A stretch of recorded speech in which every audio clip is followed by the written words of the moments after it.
सध्या पावसाळा सुरू झाला आहे. सगळीकडे मुसळधार पाऊस सुरू आहे. पावसाचा या वातावरणात अनेक जण निसर्गाचे सौंदर्य निहाळण्यासाठी घराबाहेर पडत आहेत.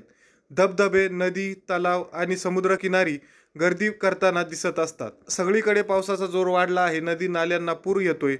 समुद्रकिनारी उंच लाटा धडकत आहेत. अशात नागरिकांनी समुद्रकिनारी जाताना सतर्क राहणे अपेक्षित आहे.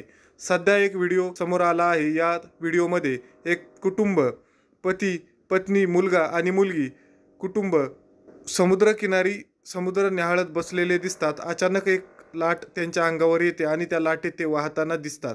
पुढे त्यांच्याबरोबर जे घडते आहे ते पाहून तुम्हालाही धक्का बसेल.